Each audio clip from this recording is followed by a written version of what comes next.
আসসালামু আলাইকুম সুপ্রিয় বন্ধুরা, ডক্টর আমিন হেলথ ইউটিউব চ্যানেলে আপনাকে স্বাগতম। আপনাদের সঙ্গে আছি আমিন রহমান আমিন। তো সুপ্রিয় বন্ধুরা, নানা কারণে আমাদের মুখের মধ্যে ঘা হয় ভিটামিনের অভাবে। ভিটামিন সি, ভিটামিন বি এর অভাবে কিন্তু মুখের মধ্যে ঘা হয়ে যায় অনেক সময়। তো তারপর হচ্ছে ব্যাকটেরিয়া, ফাঙ্গাল অ্যান্ড ভাইরাসের আক্রমণের কারণেও কিন্তু মুখের মধ্যে ঘা হয় বা অ্যাপথাস হয় বা আলচার হয়ে থাকে। তো সুপ্রিয় বন্ধুরা, নানা কারণেই কিন্তু এই মুখের মধ্যে ঘা হতে পারে। এর লক্ষণগুলোও বেশ সেটা হচ্ছে মুখের মধ্যে বা জিভেতে ঘা হয়, ঘায়ে গর্ত হতে পারে, ফেটে যেতে পারে।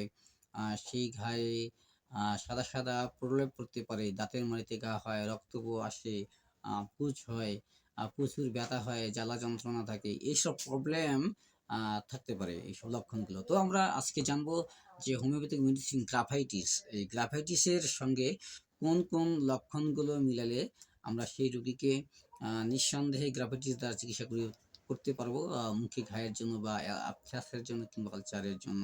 তো চলুন কথা না বাড়িয়ে মূল আলোচনায় চলে যাই। তো ঠোঁটের কোণায় ফেটে গিয়ে ঘা হয় সাধারণত এই গ্রাফাইটিসের রোগীর। ঘা থেকে আঠালো পাতলা পানির মতো রস বের হতে থাকে।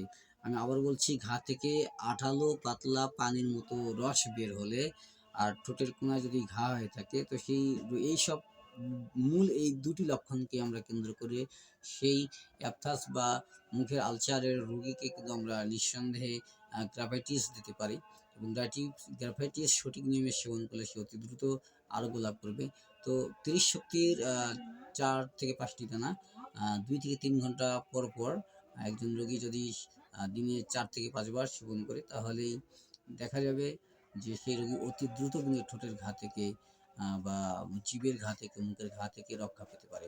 তো সুপ্রিয় বন্ধুরা, আপনাদের সুস্বাস্থ্য কামনা করে বিদায় নেওয়ার আগে রিকোয়েস্ট করছি, যারা চ্যানেলটিকে এখনো সাবস্ক্রাইব করেননি চ্যানেলকে সাবস্ক্রাইব করে দিন, আমাদের সাথেই থাকুন।